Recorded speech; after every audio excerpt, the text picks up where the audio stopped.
Hello, and welcome to another episode of Across the Board. It is Wednesday night. We're a little early tonight, but that is okay. I've got some things going on tonight. Looking forward to, but wanted to get this episode in a handful of things I want to talk about. Um, so yeah, let's dive in. I've got some updates going in the background. What is up, Mo? How you doing? Welcome, welcome, welcome. So happy to have you here as always. Appreciate you. And we got Trot over on Kick. How is everyone doing tonight? Chat, let me know. What anyone got any fun hump day plans? Do anything fun over the weekend? What's going on? What's new? So before we get started, just wanted to give a big shout out to Lame Ant for the follow 3 days ago over on Twitch. And anything we discussed tonight is not financial advice. I'm not qualified to give any sort of financial advice. And keep in mind that there's a lot of volatility within the crypto space as well as Web3 in general. So please, please, please do your own research, draw your own conclusions, um, and let's have fun tonight. Mo, chillin', just woke up. Are you still on crazy like Aussie time, Mo? How you doing with that? That schedule seems wild, absolutely wild. So let's dive in. The first thing I want to talk about tonight is actually something that is very important, um, and that is there we go, right there. So, member of the photo finish community, Sly Raven or Raven, aka Amber, has been very public about her battle with against ALS. And recently, to help raise awareness, the team put out this blog.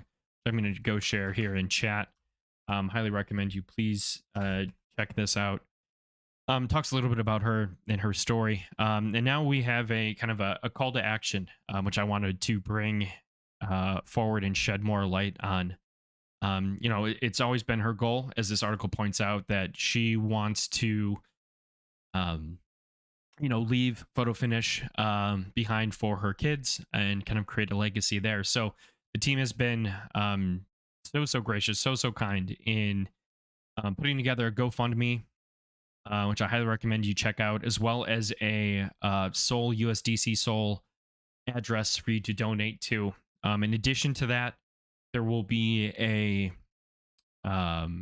full auction. Mo knows, who's in chat, will be heading that up along with YSM.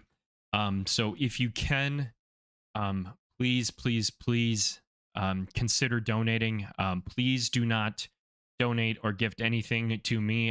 If you were thinking of doing that, I really appreciate that. But as Mo said too, like, please, if you're considering donating, please give that to Raven. And if you can't donate, and that's okay too, I please ask that you at least share this article, share the opportunity, so that maybe if someone else were to see it, they would be able to donate.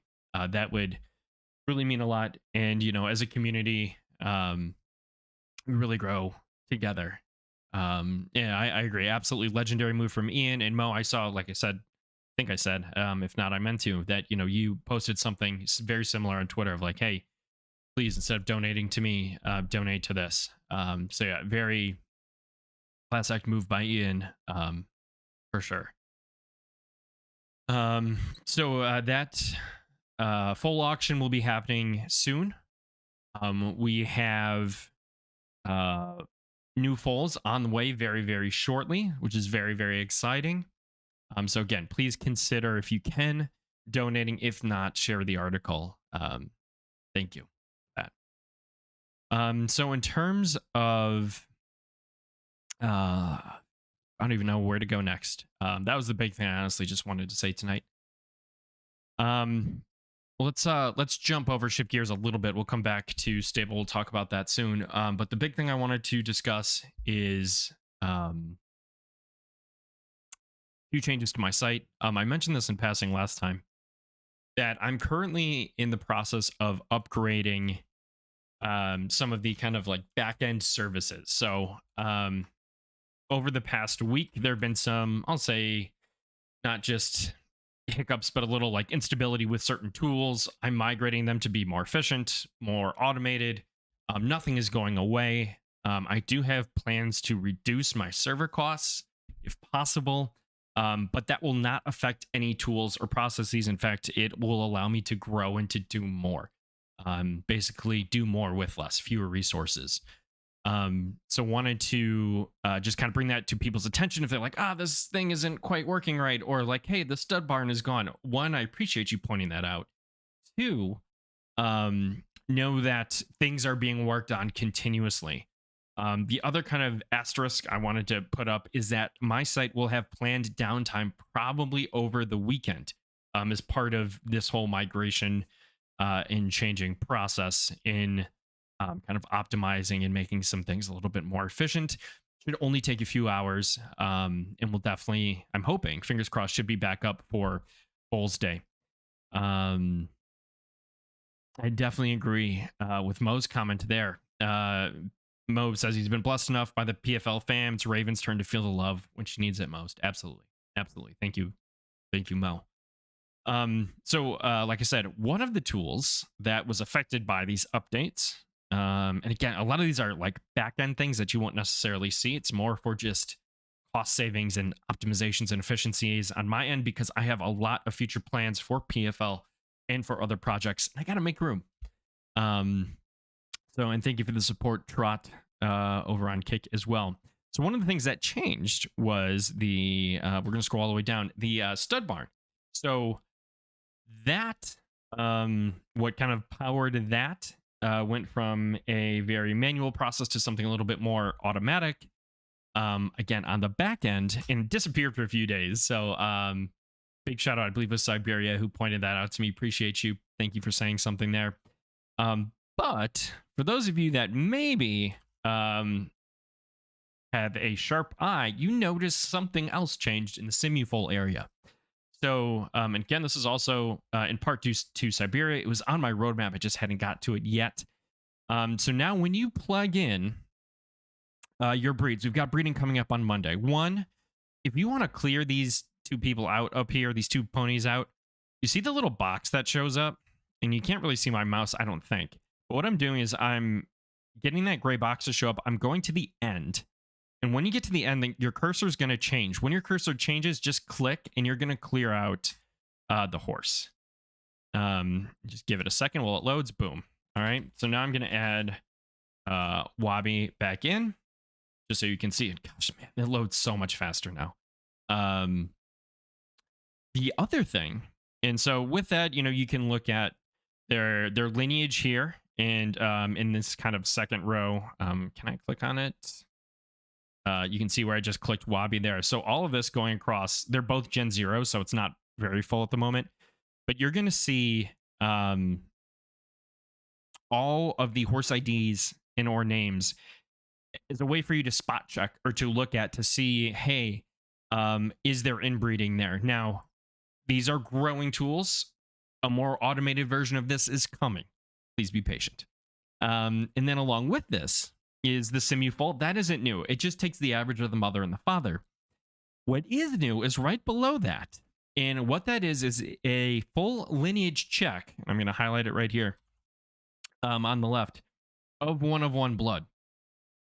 So it's going to go through mother, father, and it's going to say, hey, is there any one of one in here? No. So again, you don't have to, making things slightly more automatic, in that you don't have to worry about that as much. Now, when it comes time to actually do the breed, please quadruple check, especially with all these changes I have going on right now. Please quadruple check that. But so in addition to Simufol and the injury analysis, there's also now one of one checking as well. And then obviously the full lineage comparisons too. So highly recommend you check that out. You've got a full stud barn down below here. And then again, these charts on the right, I don't think they get enough love, attention, recognition. I love those because it allows you to do, and it's more helpful with horses that have run longer, but it's kind of my aging analysis and my performance analysis. So if we, for example, we look at Wabi, both of these horses in weekend only ran, 2 seasons, but we see in very few races for Wabi, but we see the number of races up top at 3. We see the finish percent decline. So this big red bar goes down. we see that the fleet figure went down slightly, but we had improved performance. So, for example, hypothetical, this isn't the case, but we can then draw some conclusions that from H2 to H3, Wabi probably did not really decline or decay too much. Let's see if we can get a better example in here. So we'll clearing out weekend. Shout out to weekend. Shout out to Mo. I'm coming back for weekend soon, Mo. So now, in this example right here, I changed Wabi for Jishin, which is a weekend moderator breed. So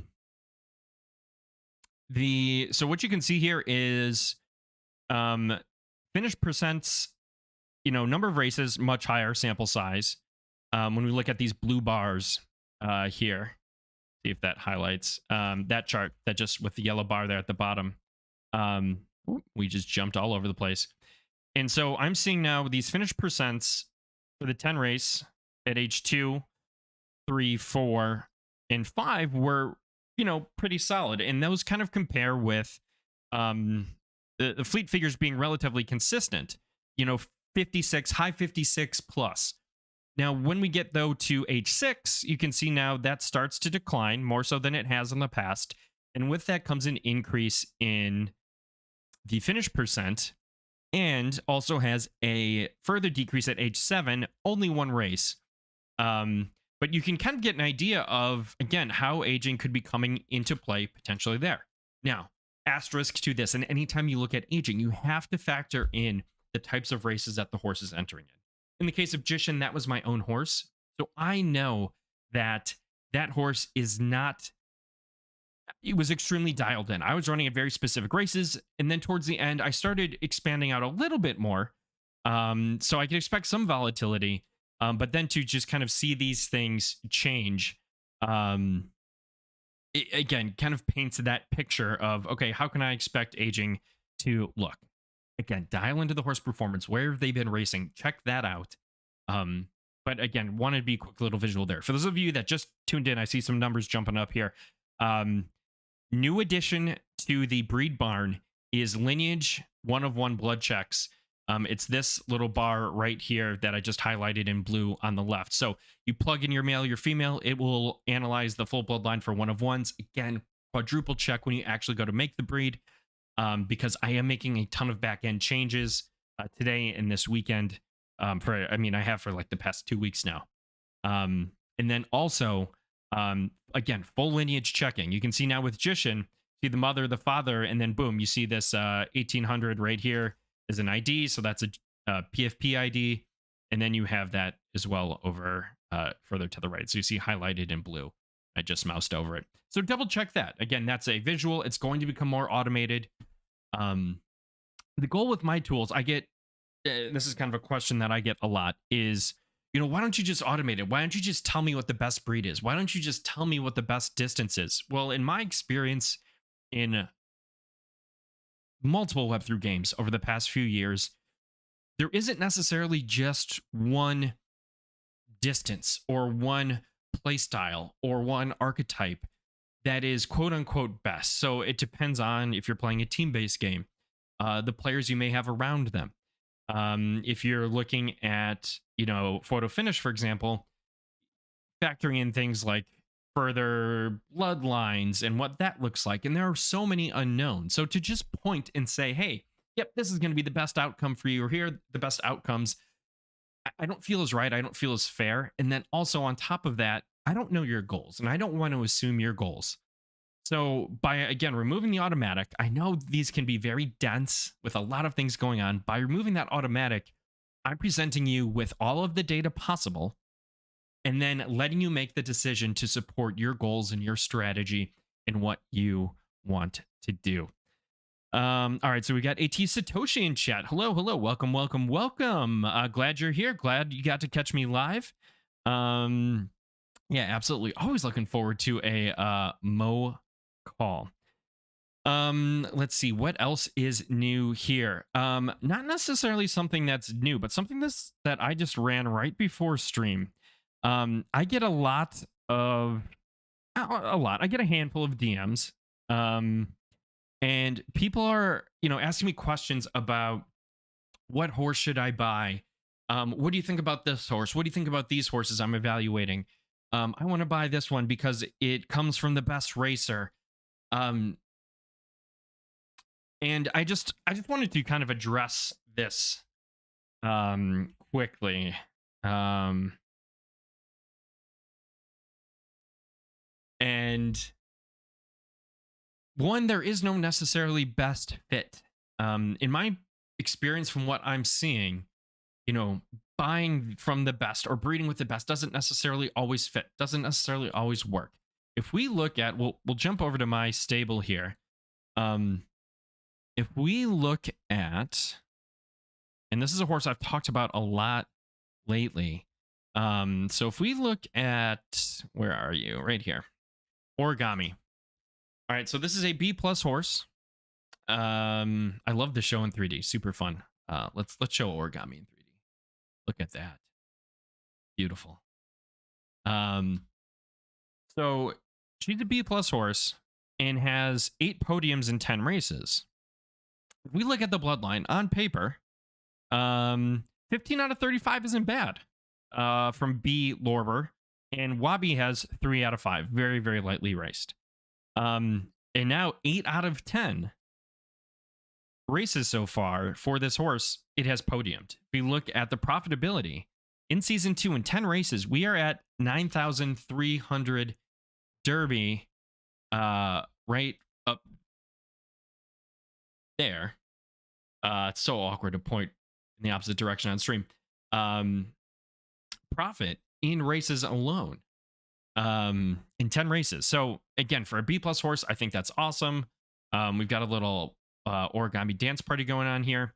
So like, was this the best possible breed I could have made on paper? Not necessarily. Lorber's not bad, but you look at it, it's like, oh, it's a B grade. And I see so many people rushing up to try and get into S, to try and get into S minus. I want to win the Derby, which is coming up. I want to win, this major race. I want to do this.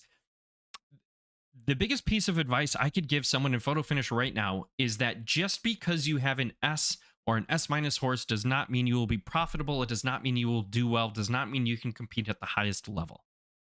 Will Origami compete in any big stakes graded races? No, not at all. Not even close. But that's okay. That's not my plan. But just because you have the grade doesn't mean you're going to be there and be able to perform with those top horses. So that got me thinking a little bit too, and looking at prices and looking at, let's just say, like male prices from B minus. You're looking at a median price of 10,000 Derby right now. B 10,200. I'm just gonna screen cap this quick, and I'm gonna throw this up on stream. It'll be much easier to talk about.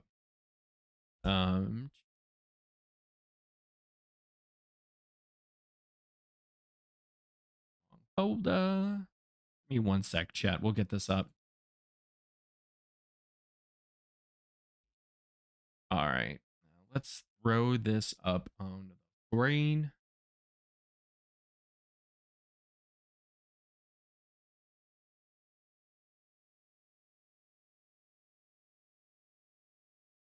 What did I name the file?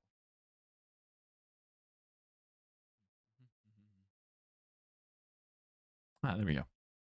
All right, so we're gonna throw this up here. So this was updated not too long ago. It's not gonna be live.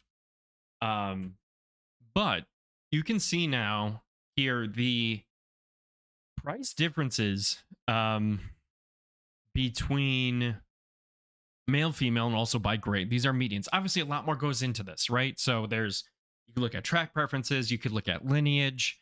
They're going to be outliers. These are the median prices by gender and by grade, right? So the things that jump out to me here are the big increases at, I mean, like even S minus is not horrible for male at 36, but to go to S is 110 and S plus is 642. And obviously those population sizes are a lot smaller.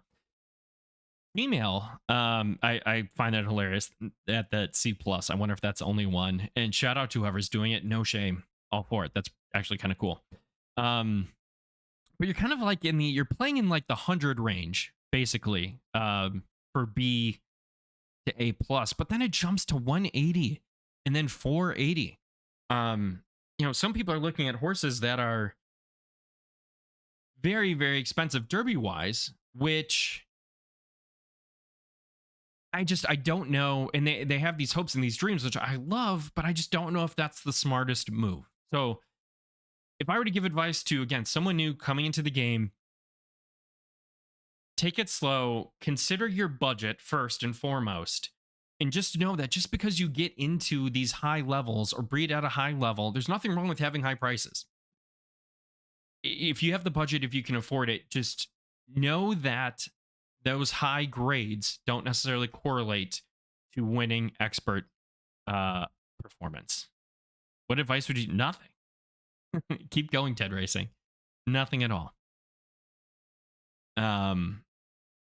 Because I would hate to see someone new come into the game and just get burned and just drop so much, leave a sour taste in their mouth, and then end up just not enjoying their time.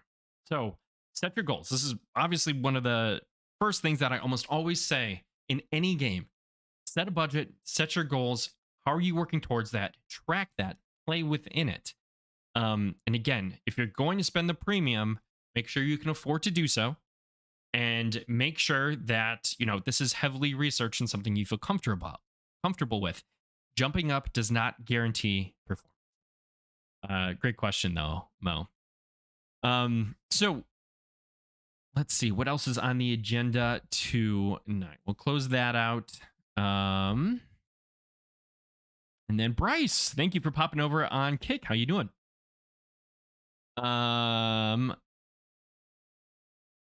Bryce all over the place. Bryce is on all of the channels right now. Appreciate you, Bryce. So then the other thing that I've hinted at, we'll go back to origami, is, and it's just fun to like play with the 3D. I'm just mouse wheeling all over the place right now. We're gonna have a little horse party. How big can we make origami? Oh wow, we can zoom in. Oh, look at that. Look at that stare. The eye of a champion, chat. The eye of a champion. I teased, gosh, was it a few weeks ago now, I think. How small can we make origami? I teased origami. Or just kind of did a little play on words with origami. This is a horse that I get so many people asking me for breeding advice. What should I do? How should I breed? Again, what do you want to breed? Do you want to try and breed up? Do you care so much about those grades? Which if you do, that's fine. Go for it. Do you care about preferences? Do you care about performance? What matters to you? Go for that. We're going to talk about how you can kind of optimize that and look at that in a second. But origami, if you want to follow my breeding, follow this horse. I've said it before, say it again. And then I'll give you my next step is that this horse will be retiring at the end of the season and will be bred with Weekend Moderator. That was very intentional. If then that offspring does how I think it will do, which I have no idea, I really don't, then I will officially unveil, I will give the whole step process, exactly what I was looking for, exactly how I chose certain things, why I did what I did, and all of the research that went into it. So I'm not trying to gatekeep anything here, but if you want to follow along at home, look at origami. Why was Wabi bred with Lordbird, and why is Wabi going to be bred with Weekend Moderator? Little puzzle for those of you that may like it. And then if that offspring does well, I will share everything with all of you. Yes. As long as they don't charge me one derby a day for carrots for the horses, that's pretty funny, Mo. Yes, Madi's next target, absolutely. So, along with these questions, another question that I got was about how can I find a breed? And I love this because it was a specific question. It wasn't just what is the best. How can I find thank you, Mo. How can I find a breed based off of strong offspring? Well, for that, I highly recommend you check out my tool, the Breeder Board, because this is going to allow you to do a few different things. So one, again, like we just talked about with goals, set your breeding budget for whatever horse. Set some criteria. Okay, so you've got your budget, you've got your track preference, maybe you have some star preferences in there. Narrow that down, and then once you have a list of maybe 3 or 4 horses, hop over to the breeder board. We'll go ahead and zoom in here. So create like a little short list, right? And then from that short list, go ahead and plug in the criteria. So let's say, for example, I want to go LDS, and then I'm breeding. I want to go up. I want to look at just S grade horses, right? And I have a hypothetical short list. Don't know what the names are.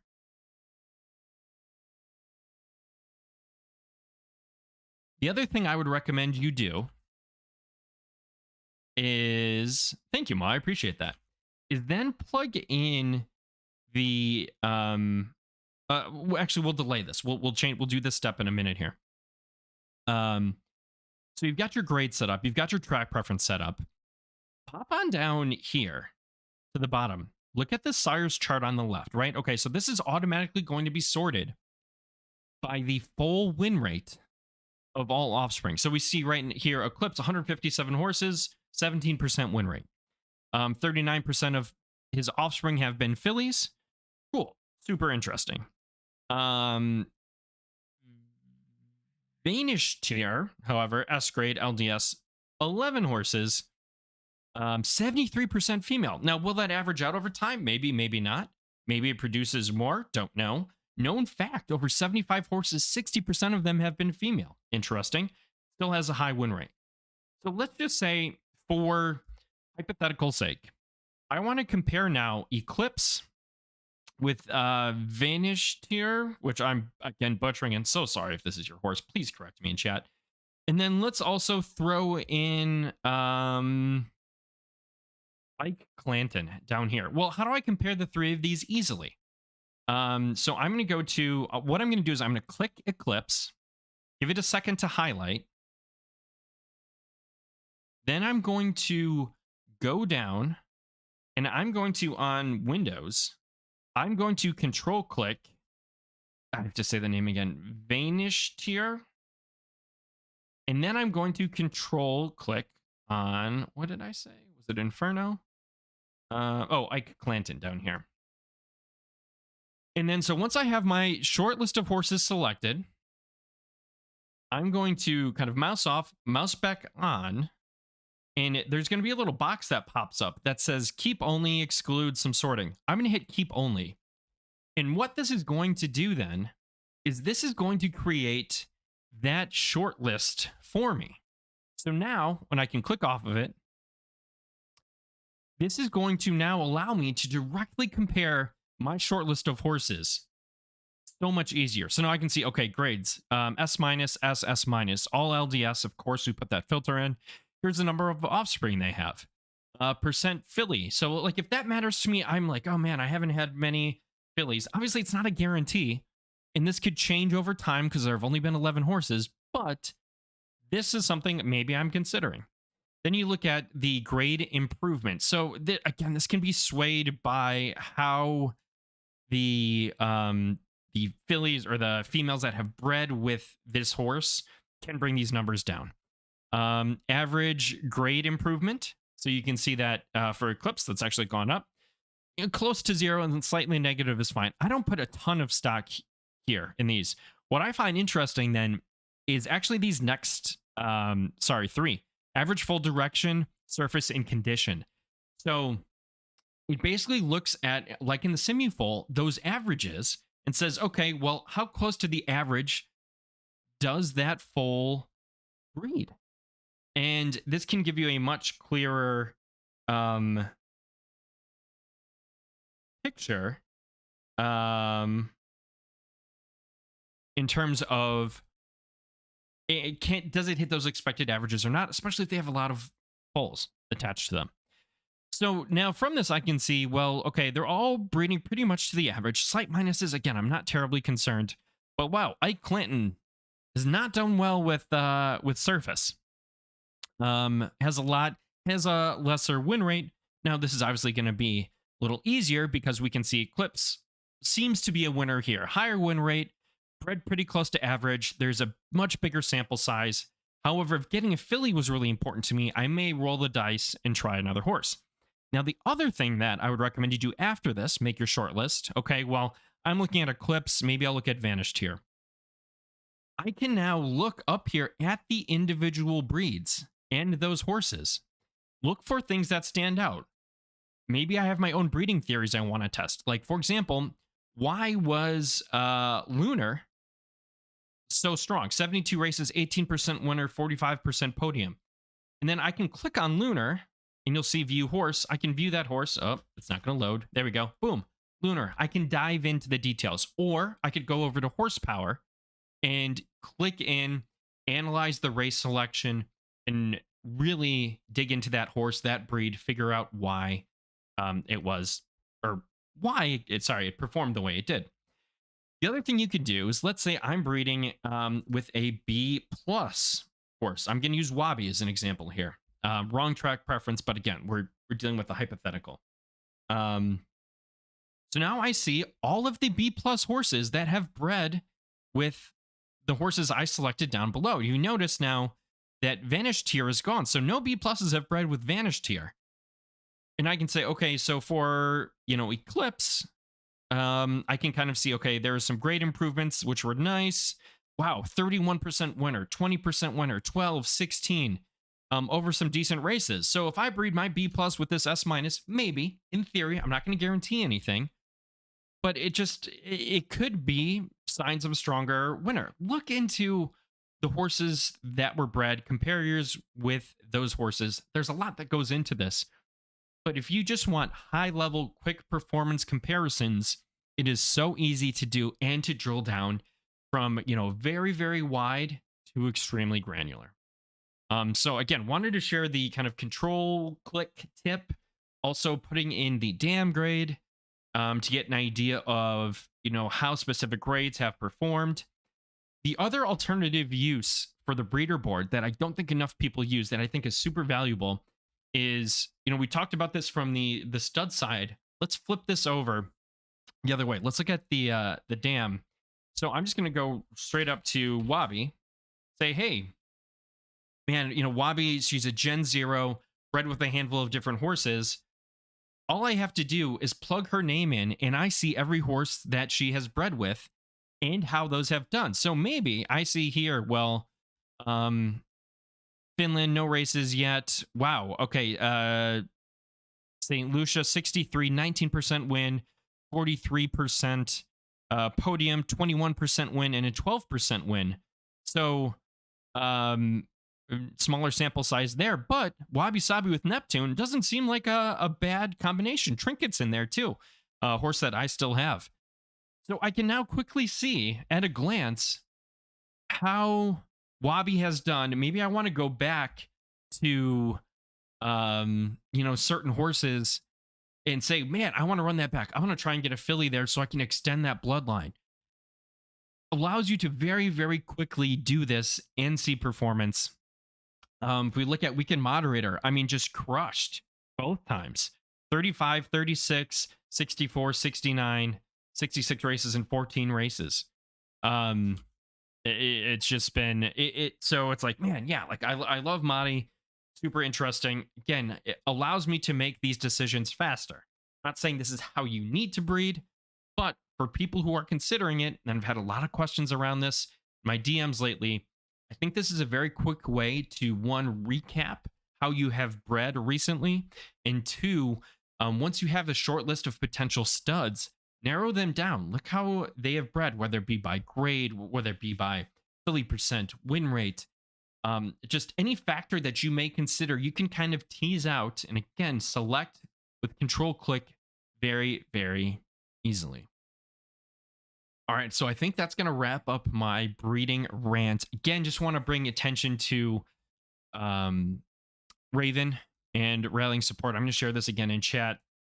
Chat, if you can, please consider donating. If you were considering donating to me, donate to either the Soul wallet address that's listed here in this article or the GoFundMe page. Instead, I would much rather you do that. There's also going to be a full auction coming up, I believe, next week. And if you can't donate, that's okay too. No need to feel bad about that. Instead, I ask that you please share the article. Let's bring as much awareness and support to Amber and to her family as possible in this time. I would really, really greatly appreciate that. That would mean a lot to me. I'll have a few minutes if people have any questions or want some quick reviews. More than happy to do that. I gotta respond to actually a message here quickly. So chat, if you have anything, whether you are on YouTube, Kick, Twitch, or X, gotta check out the X stream. Please, please, please ask away.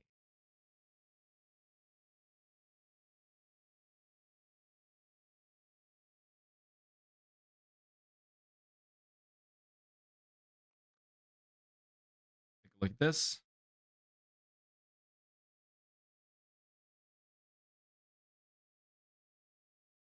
Okay, we are good. All right, so chat is looking quiet. That is a good sign for me. It looks like I answered some questions already during the stream tonight. I will be back next week, hoping to have an interview. Was gonna have an interview tonight. Just had to do some slight rescheduling, no big deal. But yeah, look forward to a very fun, exciting interview next week, an episode 30 of Across the Board.